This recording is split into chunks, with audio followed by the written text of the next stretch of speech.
안녕하세요. 백업부동산 스토리의 민혜입니다. 금일은 여러분들과 함께 강명 뉴타운 5구역에 대해서 한번 살펴보도록 하겠습니다. 자, 많은 분들께서 관심도 많이 가졌고 일단 1년 전만 하더라도 가성비적인 측면에서 5구역 정말 좋았습니다. 상대적으로 11구역, 4구역에 비해서 역세권에 위치하고 있지만 가격이 좀 메리트가 있었죠. 그래서 많은 분들께서 매도도 하고 매수도 하고 관심도 많았던 5구역이었지만 최근에 소형 평수가 너무 많다. 그러므로 인해서 이제 뭔가 평형 변경에 대한 문제가 대두가 됐었고요. 그로 인해서 좀 관망하는 그 구역 중에 하나가 5구역이었습니다. 그리고 이제 3기 신도시 영향으로 인해서 광명이 다시금 한번 주목을 받고 있었는데요. 그 중에서도 5구역의 매도 매수세가 조금 주춤했던 건 사실인 것 같습니다. 그렇지만 이제 얼마 전에 관리처분 총회를 열었었고요. 그래서 이제 그 평형 변경에 관한 문제에 대해서 뭔가 조합에서 비전을 준 것 같습니다. 그래서 그 내용에 대해서 여러분들과 한번 살펴보도록 하겠는데요. 첫 번째로 우리가 광명, 다시금 주목받았던 이유 중에 하나가요. 일단은 좌측에 보시면 그 서울 문산 고속도로가 이렇게 이제 이어져 있다라고 보시면 될 것 같고, 그리고 이제 서울 광명 고속도로가 현재 광명과 정확하게는 마곡지구예요. 여기가 마곡지구인데 이 마곡지구와 광명을 연결하는 서울 광명 고속도로가 이제 앞으로 들어설 예정입니다. 그리고 이제 그 광명 그 기아자동차죠. 소아리 쪽에서 일단 쭉 내려가게 되면 그 수원으로 호매실 지구라고 있는데 그쪽까지 이어주는 그 수원 광명 고속도로가 있습니다. 그래서 하나의 종축 그 도로가 하나 생기게 될 예정인데, 일단 이 주변으로 우리가 정말 뭔가 예측할 수 있었던 뭔가 3기 신도시 자리, 그 자리가 요 해당 지역이에요. 그래서 이제 요 지역이 창릉지구, 그다음에 이쪽이 부천 대장지구, 요쪽이 안산 그 장산지구예요. 장산지구로 이렇게 설정이 됐는데, 일단은 이 도로망을 따라서 뭔가 3기 신도시가 발표가 됐는데 가장 유력하다라고 얘기했던 그 광명이 비껴가게 되면서 이 광명이 다시금 주목을 받기 시작했습니다. 왜? 입지 하나는 광명이 나쁘지가 않습니다. 많은 개발 계획과 도로망, 철도망들이 구축이 되어 있는데, 일단 3기 신도시에 대한 리스크, 공급 물량에 대한 리스크에 대해서 광명이 빠졌기 때문에 그 굉장히 많은 분들께서 다시금 그 광명을 주목하기 시작했고요. 그로 인해서 이제 매도 매수세가 최근에 조금 이루어진 건 사실이에요. 그로 인해서 피도 좀 올라갔고요. 그래서 그 중에서도 이제 11개 사업장, 5구역 앞서서 말씀드렸지만 일단은 그런 평형 변경에 관한 문제 때문에 좀 관망하는 새가 짙었지만 최근에 관리처분 총회를 통해서 뭔가 평형 변경에 대한 그 비전을 제시한 것 같습니다. 그래서 이제 광명 뉴타운 5구역에 대한 그 입지적 조건을 한번 살펴보도록 하겠는데요. 이쪽 왼쪽에 보면 우리 강남권으로 이어지는 그 광명 사거리역이 이쪽에 위치하고 있고, 요 노선을 쭉 내려가면 철산역입니다. 바로 철산역 아래로 좀 내려가게 되면 다음 정거장이 가산디지털이에요. 그래서 가산디지털 쪽 주변에 보면 구로디지털, 가산디지털, 말 그대로 업무단지가 굉장히 몰려있는 단지고요. 7호선이 그 2호선, 7호선, 5호선, 그 다음에 9호선 못지않게 강남권으로 이어지기 때문에 이 직주 근접, 뭔가 그 직장과 업무 지역으로, 그러니까 주거 지역과 업무 지역으로 원활하게 이동을 할 수 있는 그 지하철 노선 중에 하나가 7호선입니다. 그래서 많은 분들께서 7호선 라인을 중심으로 그 내 집 마련이나 또는 투자를 하시는데, 일단 광명 뉴타운 전부 다 보게 되면 이쪽이 11구역이고요. 그 다음에 오른쪽에 4구역입니다. 그리고 또 바로 오늘 소개할 5구역의 위치는 요 자리가 되겠는데요. 일단 5구역 같은 경우에는 광명 역세권에 그 좀 인접해 있고요. 그 다음에 이제 광명 동초등학교가 지금 현재 그 기존의 초등학교로 이제 위치하고 있지만 앞으로 아파트 단지가 된다면 초등학교를 품은 또 다른 뭔가 가치를 낼 수 있는 초등학교가 되면서 아파트 가치의 플러스 요인으로 될 것으로 보여집니다. 그렇지만 일단은 그 5구역이 소형 평수가 좀 상대적으로 그 광명 뉴타운 내에서도 물론이고요. 소형 평수가 굉장히 많았던 게 사실이에요. 그래서 우리가 향후에 입주 가치, 입주 프리미엄을 한번 고려를 해본다 그러면 소형 평수가 있는 것보다는 그래도 적정한 자, 소형 평수 비율과 중대형 평수가 골고루 좀 포진되어 있는 게 자산 가치상, 그러니까 주거의 가치상 좀 좋을 것 같아요. 근데 그 부분에 대해서 좀 아쉬웠던 게 5구역이었습니다. 그래서 최근에 이제 관리처분 총회를 앞두고 일단 강제 배정을 받으신 분들이 좀 많았는데 그분들의 의견을 수렴해서 평형 변경을 하겠다라고 조합에서 지금 그 얘기가 나왔고요. 그런 내용에 대해서 일단 소식지도 나왔습니다. 그 소식지는 다음 장에서 한번 살펴보도록 할게요.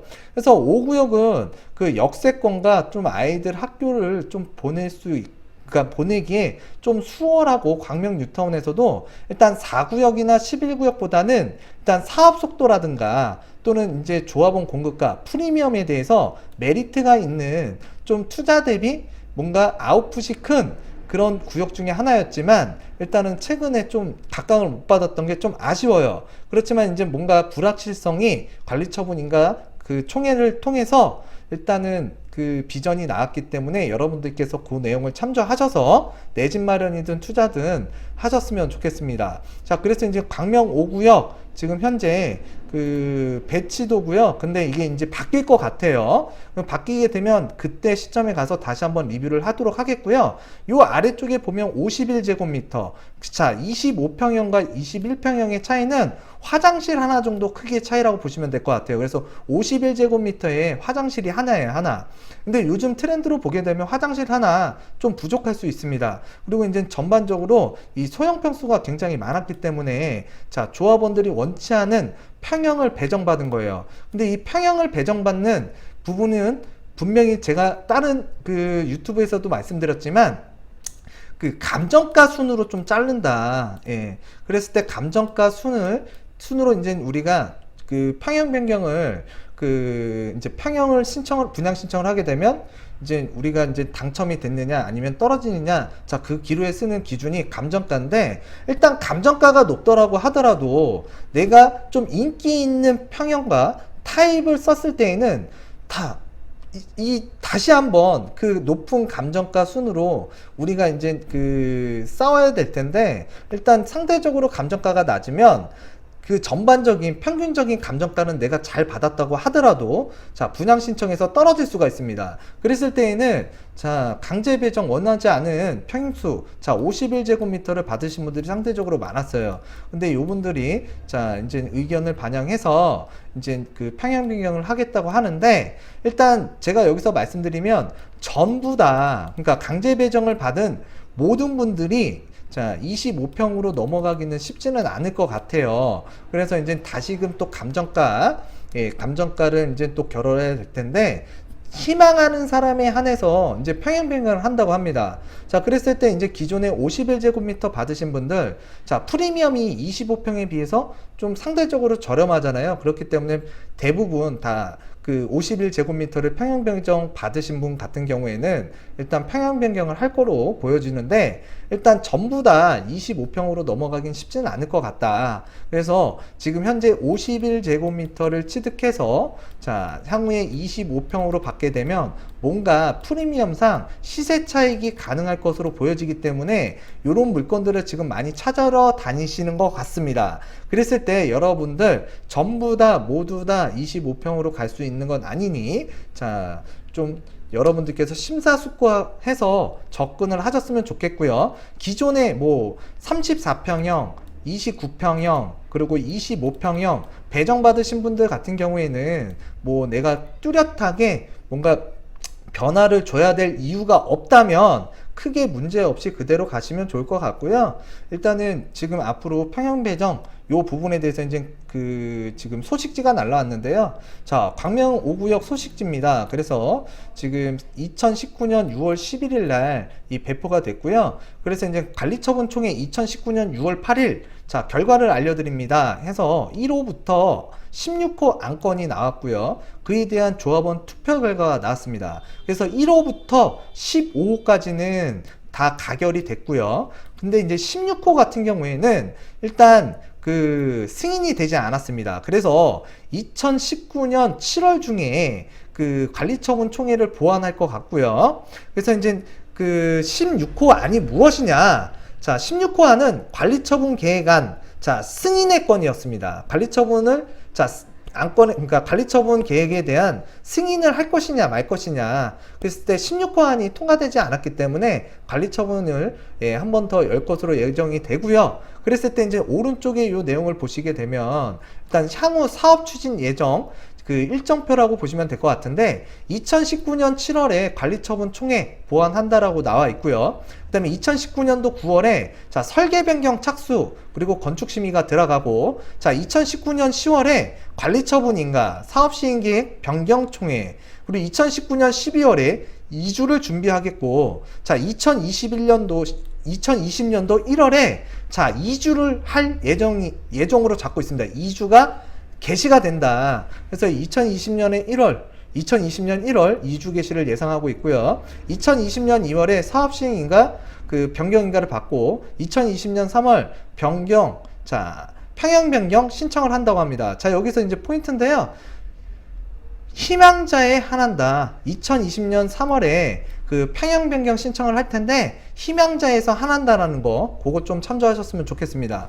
자 그래서 2020년 4월 관리처분 그 계획을 그 재수립하고요. 그 다음에 이제 2020년 6월 관리처분 총회를 다시 열고, 2020년 9월 관리처분 변경 인가를 받겠다.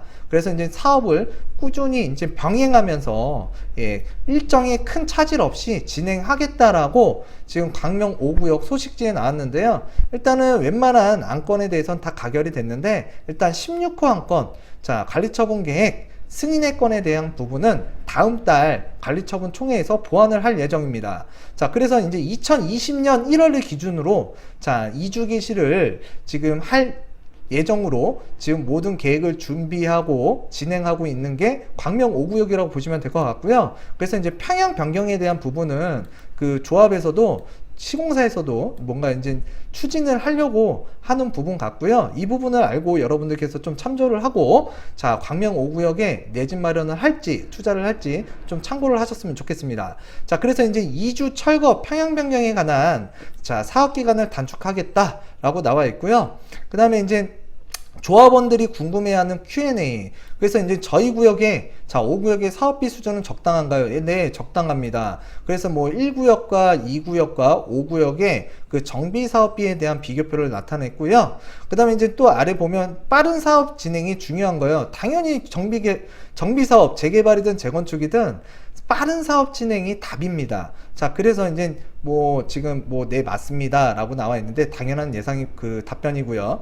그리고 이제 수기 추첨은 특정인을 위한이라고 하는데, 자 그런 부분에 대해서 좀 의구심이 드는 부분에 대해서 이제 궁금증을 해결해 주기 위해서 답변을 한 것 같습니다. 자 그래서 이제 정비 사업을 진행하는데 조합원은 그 은행 또는 금융결제원에 전산 추첨을 원칙으로 하고 있습니다. 자 사업 진행 과정에서 보류지에 추첨 등 물량이 작아서 은행 또는 금융결제원에서 진행하지 않는 경우 조합에서 그 자체적으로 수기 추첨을 할 수밖에 없는 경우가 있습니다. 이러한 경우를 대비하기 위한 자 조항이라고 보시면 될 것 같고요. 자 그래서 이제 그런 답변들이 나와 있다. 그리고 이제 공사비는 2년 사이에 상승한 것인가요? 그랬을 때 아닙니다 라고 하는데, 일단 공사비는 상승할 수도 있습니다. 왜? 현재 관리처분 계획에 반영된 공사비는 2011년도 시공사가 선정 시 공사비의 물가 상승, 영면적 증가, 법규, 그 설계 변경 사항, 그 다음에 이제 무상 품목 사항 등에 반영되어진 공사비입니다. 그래서 2011년도를 기준으로 했기 때문에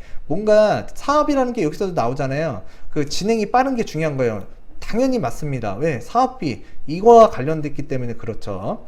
자 그리고 이제 평형 변경 시 조합원의 분담금이 늘어나고 한다는데, 자 아닙니다. 비용의 상승 대비 수익 증가분도 있습니다. 자 그래서 이제 그 단지 가치 상승에 따른 단지 가치 상승에 따른 일반 분양 수입이 증가되어 상쇄되는 부분도 분명히 있고요. 그 다음에 관리처분 계획은 그 추정치로서 최종 분담금은 일반 분양가 확정에 따라 구체화될 텐데, 이 부분은 일단 철거 시점에 모델하우스 오픈하고 일반 청약이 끝나고 그 다음에 이제 분양 결과에 따라서 좀 달라질 수 있을 것 같습니다. 그렇기 때문에 지금은 뭐 정확하게 조합에서도 확답을 못 줄 것 같고요. 그래서 이제 사업 진행 단계도 나와 있는데, 앞서서 말씀드린 바와 같이 자 이제 관리처분 총회 2019년 7월에 다시금 한번 16호 안건 때문에 자 보완을 하기 위해서 그 개최할 예정이고, 관리처분 인가는 2019년 10월, 그리고 이주 개시는 2020년 3월, 그리고 멸실 착공은 21년 9월 정도에 자 멸실하고 착공이 들어간다고 보시면 될 것 같습니다.